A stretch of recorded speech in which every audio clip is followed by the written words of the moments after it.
will be in the sole lead after this round. Let's see how arguably no, this is wild. the favourites are doing. Well, I mean, let's have a look. After rook e6, what did Levon say about moving that knight?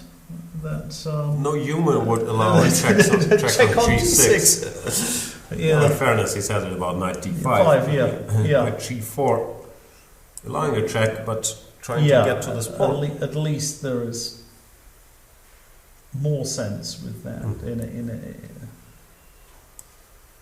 Well, she took it. No, he's gone rook g6. Oh, he's taken and gone rook g6. Takes, rook g6, king h7 most likely. Not sure there's a difference. He's gone king h7. Yes, the normal square. You should be a little bit worried about this queen landing here. And huck him up. But it's not going to, because here's queen takes f5, right? Yep. And black is on time. And he's covering everything and eventually, just winning. So what can white do? Rook takes g5 is another move that comes to mind. Yeah. Eating Bishop pawn, f6. That's the problem. Because let's not forget Anton. Yeah.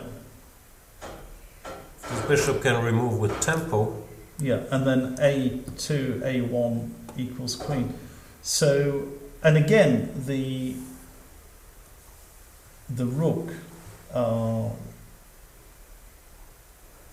He's played. We have a move. He went rook d7. Is that correct? Wow, that's good. This is what he played. Rook d7. You're joking. That's a rook. My God. What's the point? Magnus Carlsen took the rook, not surprisingly, and f6 is the point. What the heck is that?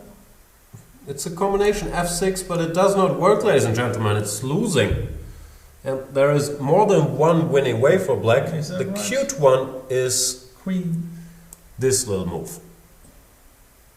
Giving up a whole queen with this check, but queen takes, king g6. It's game over. It's no perpetual, and this pawn will do the job. That looks not very complicated. No, it doesn't. Queen d3 check, let's say king h6, and there's not another check. Well, my next move is a2. Yeah. What happened to Viswanathan Anand? He's bungled it. That's bizarre. That's what he played, right? We're not having any transmission errors. No. No, he's just gone queen d1. That's it. And he has played queen d1 check. It doesn't look even that bothered. What is going on here? Are we missing something? Do we have the right position? We do, right? Let's just triple check. Yeah, this has been played. Queen d3 check. There's no perpetual anywhere. Also, king takes f6 is just winning. Well, king f6 is unnatural. Yeah, you're not going to do it, but just to make the point, even if you missed king h6, here the white is also running out of checks. Eventually.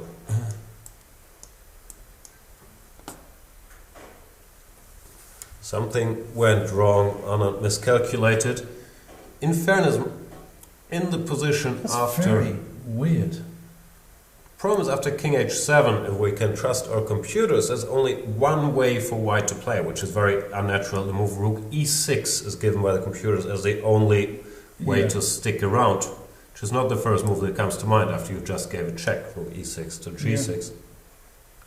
And here, after queen f5, now rook d7 check, and you have a perpetual by yet another rook g6. Yeah, well, that's clearly a draw. But could he not play some bishop f6 or something after rook e6?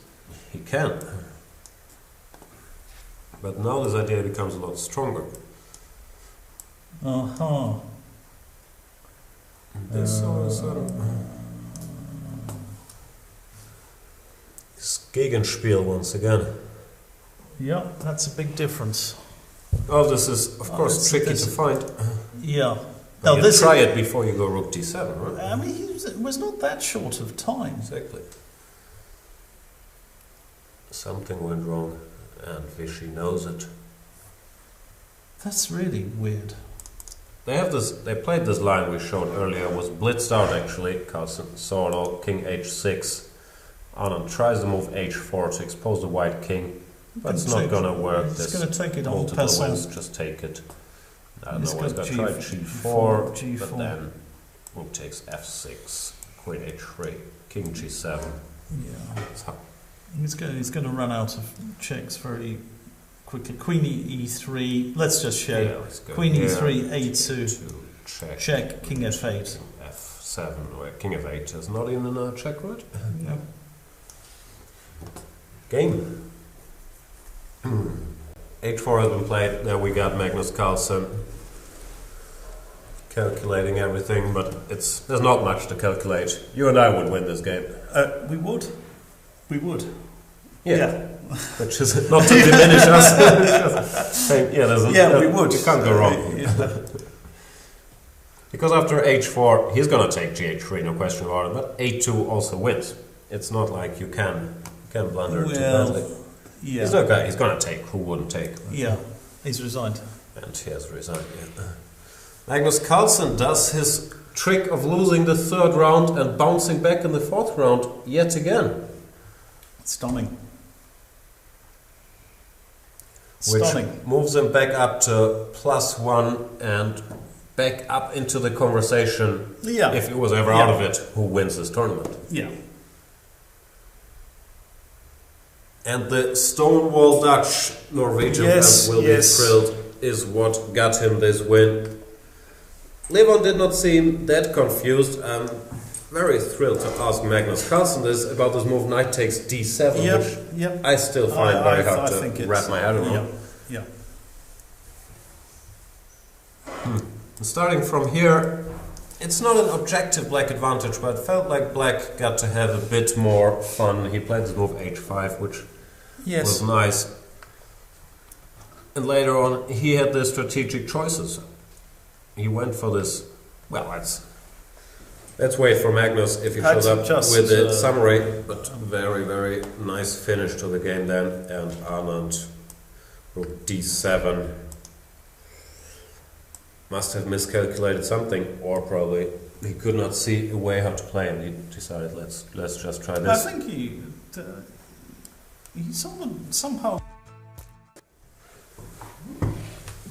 Welcome, world champion Magnus Carlsen. Congratulations. I'll let you guys do the talking, because I hear you have an ongoing discussion on the Stonewall Dutch already. Yeah, tell us about this, Magnus. Were you inspired by my interpretation of the Stonewall? Well, not particularly, but well, he hasn't played it, and his seconds haven't played it too much either. So right, thought it might be. I mean, Vichy is of course prepared for anything. Yeah. So you put the pawn on c6 rather than the knight. Yeah, no, that was an improvement, was it? Yeah. Well, I thought I'd put the pawn on c6 at the first possible moment instead of going d5, just not to be tempted. So, well, I think this is fairly typical, but a3 is probably a bit overzealous. I think I should just take and then go bishop d7 and well, for a Stonewall I think this is quite reasonable. With the key words being for a Stonewall. But anyway, so anyway, I don't think black should be doing too badly. So.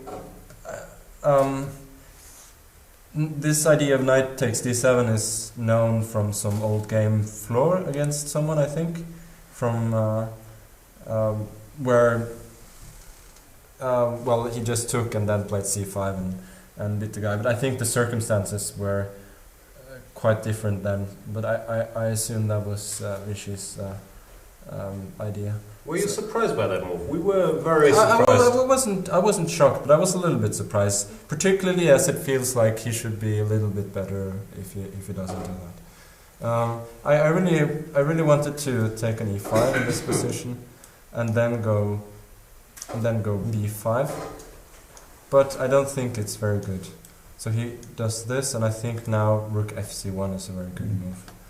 And if bishop to a6, then bishop e1, rook fc8, and I just lack the necessary time to play b4 and be fine. Maybe that's not even fine. I could also in this position take on c3 and then go bishop d7. It looked a little bit worse, so I rather wanted to. So can I ask, are you normally studying the games of Salo Floor? No, well, I remember it's from some, I think maybe it was Watson's book, Secrets of Modern Chess. Right. Yeah. Just said in some position, knight takes d7. Nice. Brilliant idea. Was brilliant. I think there was another pair of knights at the board. So because here it feels like I'm sufficiently active to. I have to say I regretted the move h5 later in the game. Because that looked like I think didn't you get your inspiration from Richard Rapport? You know. Ah, well, yeah. No. Because you were talking about h5 in the Stonewall Dutch being a brilliant idea, and I just thought I needed h5, h4 to create counterplay. So, but what else do you want to do here? I could go g5 also, and then maybe g4. But I don't know. So bishop e1. If he goes f3 instead of bishop e1, do you take on? I think I should drop it off. Yeah. After sorry, h5. It's h5. It's black and white.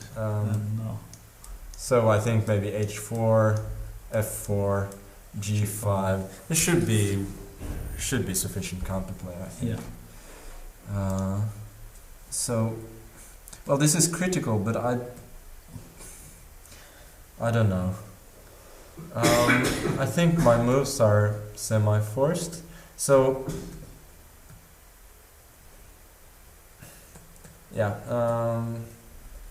already here, I think he has to take, because otherwise takes and then f4 later on. It's very dangerous. So.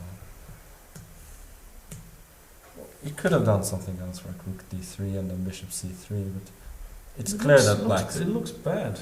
It looks so. I think this is indeed very logical, and well, I knew there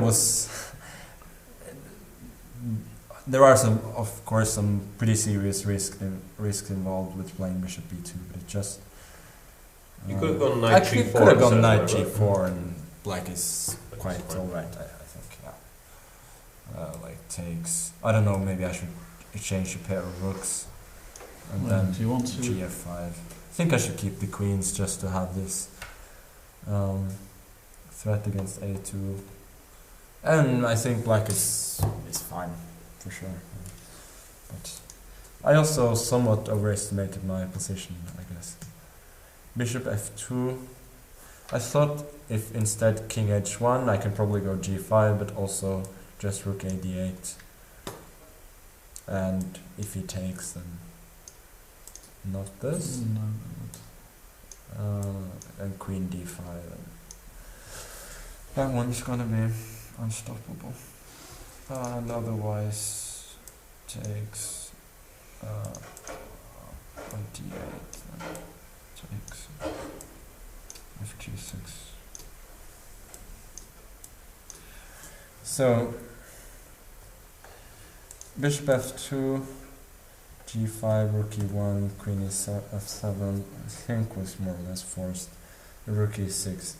Now, I thought for a long time here, and it feels like my position should be quite good here, but I guess long term, well, there probably isn't such a thing as long term here, but within a few moves he might get the bishop around to c4, and it's all not so. It should be noted that if he goes with the bishop immediately, then knight d5 and the pawn is coming. So rook e6 makes sense. So I thought I need to get this f pawn away as quickly as possible. But we had Levon in here. He was saying no human will ever allow a check on g6 and such position. So we were looking at rook e8 only. Yeah, I don't know. I thought about it for a long time. I realized that there's a huge chance I will be embarrassingly mated here, but I couldn't see it, so you know, I had to go for it. So f5 is falling, so he needs to give a check. But I think here rook e6 is playable. Rook e6 is playable, and if bishop f6, then he can go queen a2. Hang on, bishop f6. No, you've got rook takes f6 is possible. You got rook takes f6 and check. And rook f7, bishop d4. Uh-huh. Speaking of embarrassing mates.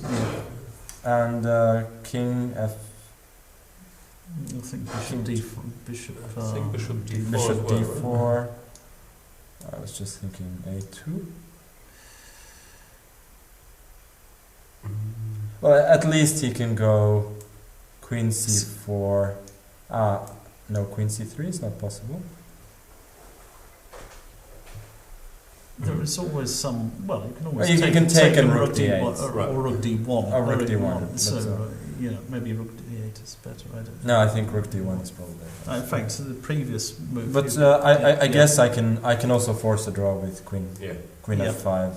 That's the computer line and perpetual.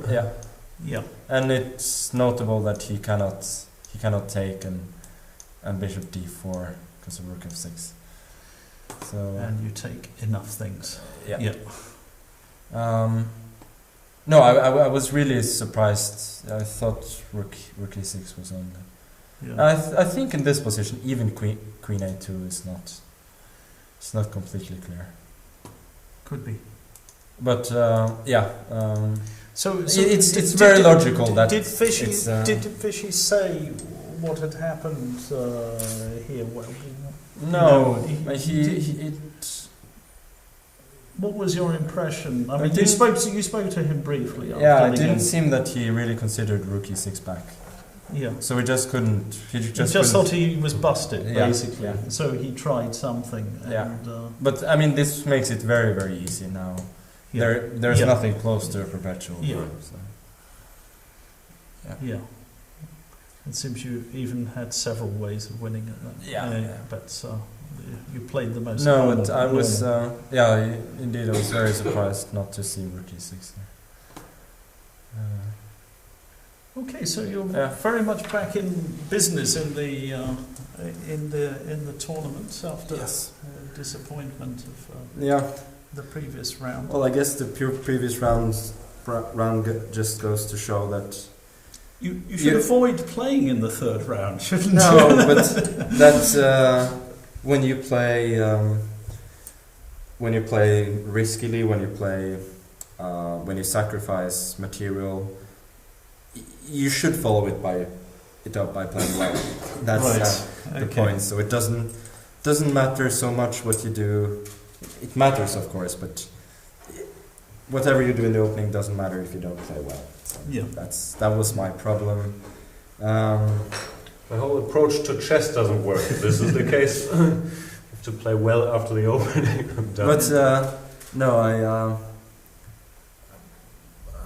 of course, even after the time control, I had plenty of chances in that game, and to lose in such a way was not very impressive. But what can you do? It happens. And he's also very persistent. So I think after the time control, there were a lot of ways he could have forced a draw, and the way he played it looked risky, but he's persistent, and he continues to play even though he sees that most of the advantage is gone, and it's now. We thought he played very well at a certain point, I mean, because as you say, he had let most of his advantage slip.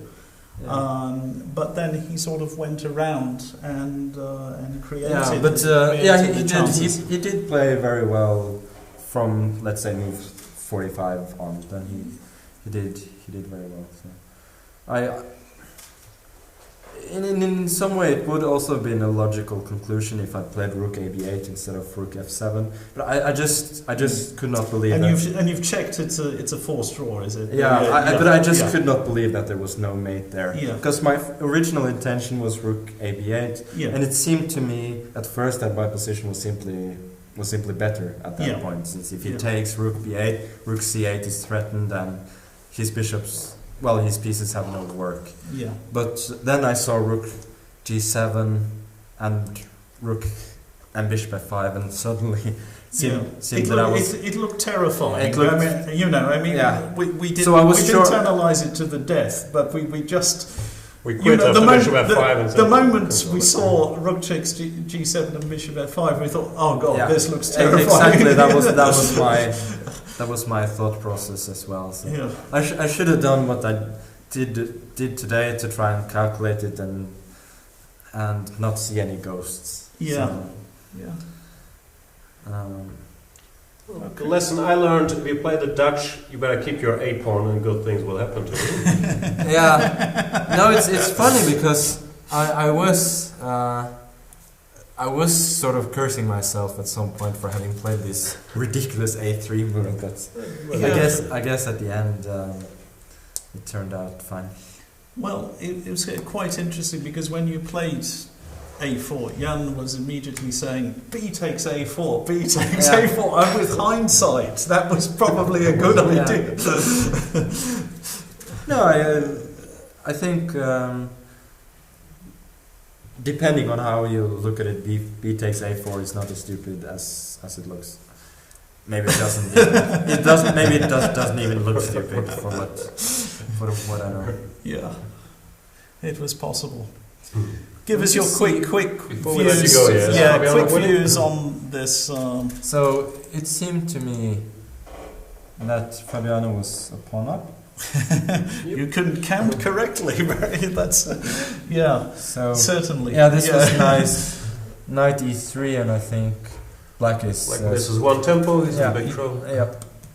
So now it's really bad, but. Well, it's still really bad. Well, actually, around here, knight b4 was okay for black, apparently, instead of knight c5 after bishop c4. Yeah. I don't know. Before and pawns are being. Yeah, so knight c2, knight d5.